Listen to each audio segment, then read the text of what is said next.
Hello guys, welcome back to my channel. I am Tanuja Vaidyam. ಇವತ್ತು ಪುರಾಣ ಪ್ರಸಿದ್ಧಿಯಾದಂತಹ ದೇವಸ್ಥಾನಕ್ಕೆ ಹೋಗ್ತಾ ಇದ್ದೀವಿ. ಈ ದೇವಸ್ಥಾನ ಬಂದ್ಬಿಟ್ಟು ಚಿತ್ರದುರ್ಗದಿಂದ 50 ಕಿಲೋಮೀಟರ್ ದೂರದಲ್ಲಿದೆ, ಹೊಸದುರ್ಗದಲ್ಲಿದೆ. ಈ ದೇವಸ್ಥಾನದ ಹೆಸರು ಆಲುರಾಮೇಶ್ವರ ದೇವಸ್ಥಾನ.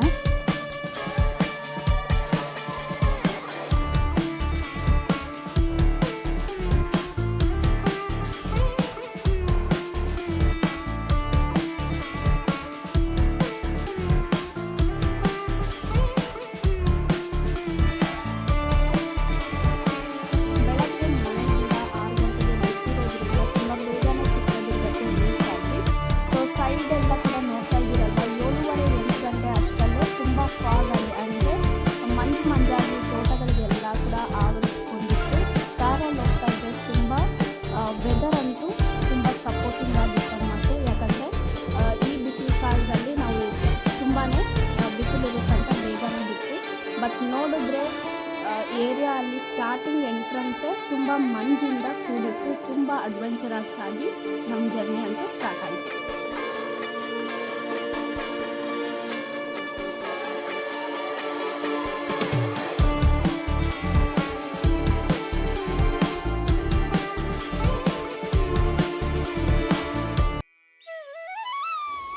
ಇಲ್ಲಿ ನೋಡ್ತಾ ಇದ್ದೀರಲ್ವಾ, ಇದೇ ಆಲುರಾಮೇಶ್ವರ ಮತ್ತು ಗಂಗಾಮಾತೆಯ ದೇವಸ್ಥಾನ. ಈಗ ಒಳಗಡೆ ಹೋಗೋಣ ಬನ್ನಿ.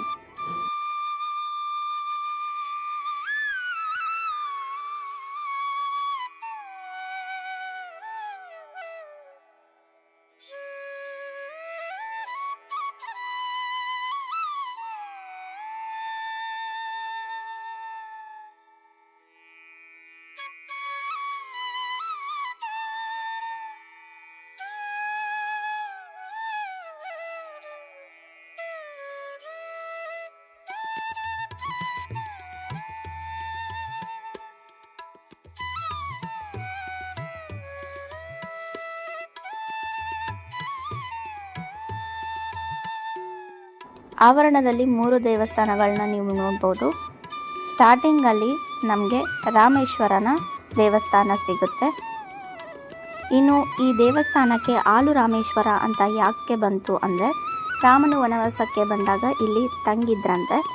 ಆಗ ನೆಕ್ಸ್ಟ್ ಪೂಜೆಗಂತ ಶಿವನ ಪ್ರತಿಷ್ಠಾಪನೆ ಮಾಡಿದ್ರಂತೆ. ಹಾಗಾಗಿ ರಾಮೇಶ್ವರ ಅಂತ ಈ ಲಿಂಗಕ್ಕೆ ಹೆಸರು ಬಂತು. ಇನ್ನು ದಿನಾನು ಒಂದು ಆಕಳು ಬಂದು ಈ ಲಿಂಗಕ್ಕೆ ಅಭಿಷೇಕ ಮಾಡ್ತಾ ಇತ್ತಂತೆ ಹಾಲಿಂದ. ಹಾಗಾಗಿ ಈ ದೇವಸ್ಥಾನಕ್ಕೆ ಆಲುರಾಮೇಶ್ವರ ಅಂತ ಕರೀತಾರೆ.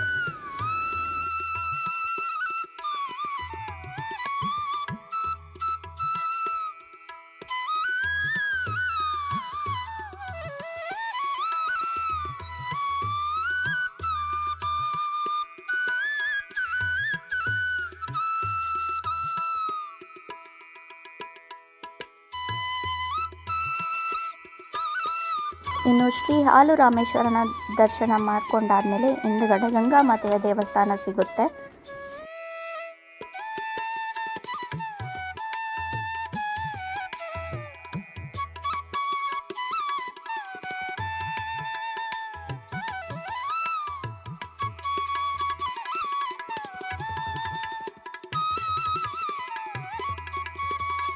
ಗಂಗಾಮಾತೆಯ ದೇವಸ್ಥಾನದಲ್ಲಿ ಒಂದು ಬಾವಿ ಇದೆ.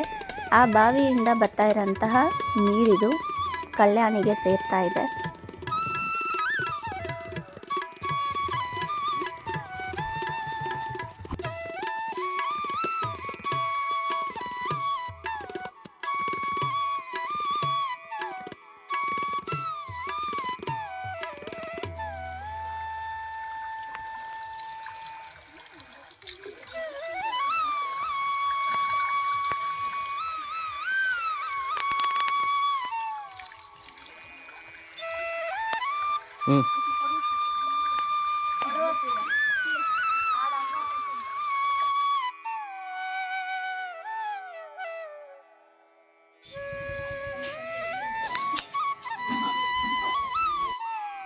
ನಾವು ತುಂಬಾ ಬೇಗ ಹೋಗಿರೋದ್ರಿಂದ ಇನ್ನು ಅಲಂಕಾರ ಆಗಿರಲಿಲ್ಲ. ಹಾಫ್ ಆನ್ ಅವರ್ ಬಿಟ್ಟು ಮತ್ತೆ ಬನ್ನಿ ಅಂತ ಹೇಳಿದರು. ಹಾಗಾಗಿ ಈಗ ಹಾಫ್ ಆನ್ ಅವರ್ ಆದಮೇಲೆ ಇವಾಗ ಶ್ರೀ ಆಲುರಾಮೇಶ್ವರನ ದರ್ಶನಕ್ಕೆ ಹೋಗ್ತಾ ಇದ್ದೀವಿ.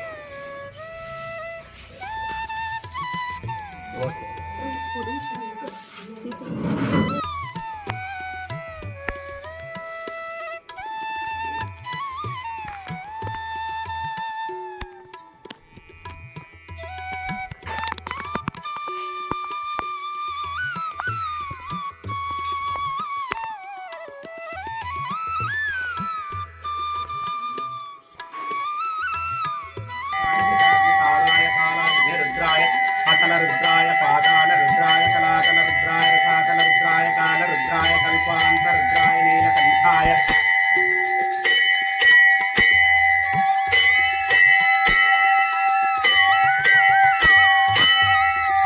ನೆಕ್ಸ್ಟ್ ನಾವು ಗಂಗಾಮಾತೆಯ ದೇವಸ್ಥಾನಕ್ಕೆ ಹೋದ್ವಿ. ಇನ್ನು ಈ ಗಂಗಾಮಾತೆಯ ದೇವಸ್ಥಾನ ಯಾವ ರೀತಿಯಾಗಿ ನಿರ್ಮಾಣ ಆಯಿತು ಅಂದರೆ, ಶ್ರೀ ವಾಲ್ಮೀಕಿ ಮಹರ್ಷಿಯಾದ ಅವರ ಪತ್ನಿ ಸುಧಾತಿ ಮಾತೆ ಕಾಶಿಯಲ್ಲಿರುವಂತಹ ಗಂಗಾಮಾತೆಗೆ ಬಾಗಿನನ ಬಿಡ್ತಾರಂತೆ. ಆ ಬಾಗಿನದಲ್ಲಿ ಬೆಳ್ಳಿಯ ಕಡಗ ಇರುತ್ತೆ. ಆ ಬೆಳ್ಳಿಯ ಕಡಗ ಇಲ್ಲಿರುವಂಥ ಹುತ್ತಿನಲ್ಲಿ ಕೆಳಗಡೆ ಸಿಗುತ್ತಂತೆ. ಹಾಗೆ ನೀರು ಕೂಡ ಹರಿತಾ ಇತ್ತು ಅಂತೆ. ಆಗ ವಾಲ್ಮೀಕಿ ಮಹರ್ಷಿಗಳು ಇಲ್ಲಿ ಗಂಗಾಮಾತೆಯನ್ನು ಪ್ರತಿಷ್ಠಾಪನೆ ಮಾಡ್ತಾರೆ. ಆಗಿನಿಂದ ಗಂಗಾಮಾತೆ ಇಲ್ಲಿ ಬೇಡಿ ಬಂದ ಭಕ್ತಾದಿಗಳಿಗೆ ತಮ್ಮ ಮನಸ್ಸಿನಲ್ಲಿ ಅನ್ಕೊಂಡಂತಹ ಕಾರ್ಯವು ಆಗುತ್ತೋ ಇಲ್ಲವೋ ಎಂದು ನೀರಿನಲ್ಲಿ ತೇಲಿ ಬಂದ ಹಣ್ಣು ಹಾಗೆ ಪೂರ್ಣ ಫಲಗಳಿಂದ ಗಂಗಾಮಾತೆಯು ತಿಳಿಸ್ಕೊಡ್ತಾಳೆ.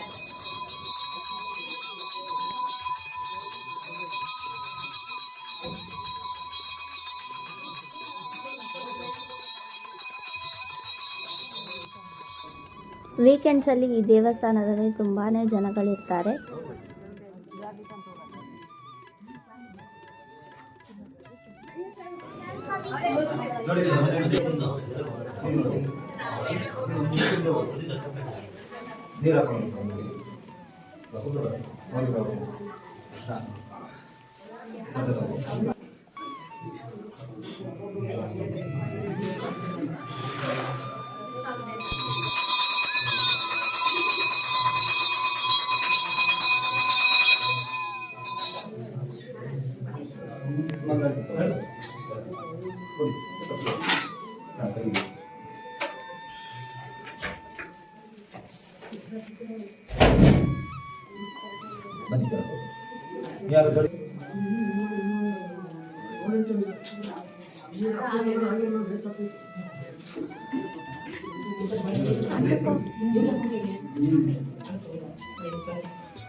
ಮನಸ್ಸಿನಲ್ಲಿ ಅಂದ್ಕೊಂಡ ಕಾರ್ಯ ಆಗುತ್ತೋ ಇಲ್ವೋ ಅಂತ ಈ ರೀತಿಯಾಗಿ ಮನಸ್ಸಿನಲ್ಲಿ ಅಂದ್ಕೊಂಡು ಕೂತ್ಕೋಬೇಕು. ಆ ಕಾರ್ಯ ಆಗೋದಾಗಿದ್ದರೆ ಹಣ್ಣು ಹಾಗೆ ಹೂವು, ಅಕ್ಷತೆ ಕಾಳು, ಅರಿಶಿಣದ ದಾರ, ನಿಂಬೆಹಣ್ಣು ಈ ರೀತಿಯಾಗಿ ಸಿಗುತ್ತೆ. ಬಿಲ್ವಪತ್ರೆ ಕೂಡ ಸಿಗುತ್ತೆ. ಅದೇ ಬಾಳೆಹಣ್ಣಿನ ಸಿಪ್ಪೆ ಹಾಗೆ ತೆಂಗಿನ ಚಿಪ್ಪು, ಕೂದಲು ಈ ರೀತಿಯಾಗಿ ಸಿಕ್ಕರೆ ಅಂದ್ಕೊಂಡ ಕಾರ್ಯ ಆಗುವುದಿಲ್ಲ ಅಂತ ಅರ್ಥ. ಈ ನೀರು ಎಲ್ಲಿಂದ ಬರ್ತಾ ಇದೆ ಅಂದರೆ ಕಾಶಿಯಲ್ಲಿರುವಂತಹ ಗಂಗೆಯಿಂದ ಇಲ್ಲಿ ಈ ನೀರು ಬರ್ತಾ ಇದೆ. ಅಲ್ಲಿ ಭಕ್ತಾದಿಗಳು ಬಾಗಿನನ ಬಿಡ್ತಾ ಇರ್ತಾರಲ್ವ, ಅಲ್ಲಿ ಬಿಡ್ತಕ್ಕಂತಹ ಫಲದ ರೂಪದಲ್ಲಿ ಸಿಗುತ್ತೆ.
ದೊಡ್ಡ ಬಾಯಿ.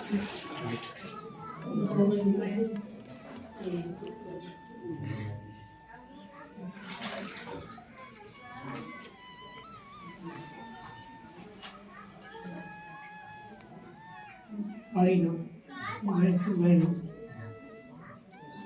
non si sbaglia più. Ho chiamato me?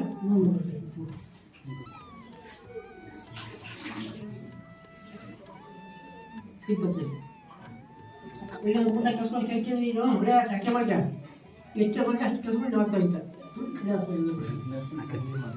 ಏನೋ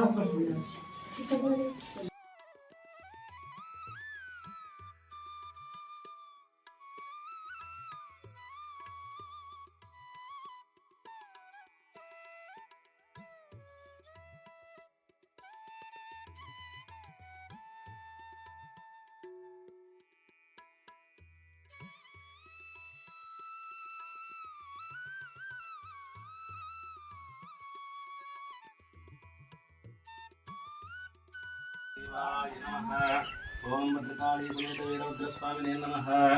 ओम भवानी अमरेश्वर स्वामी देवताभ्यो नमः। ओम भ्रमराम्बिका समेत जन्ममल्लिकार्जुन स्वामी देवताभ्यो नमः। अन्नपूर्णा समेत काशी विश्वनाथ स्वामी देवताभ्यो नमः। ओम गंगा देवताभ्यो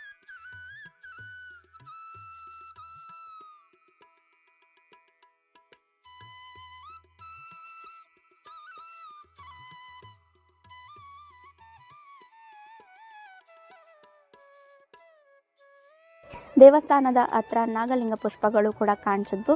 ಸೊ ಹಾಗಾಗಿ ಅವನ್ನು ಕೂಡ ತಗೊಂಡ್ವಿ. ಐ ಹೋಪ್ ಈ ವಿಡಿಯೋ ಇಷ್ಟ ಆಗಿದೆ ಅಂದ್ಕೊತಾ ಇದ್ದೀನಿ.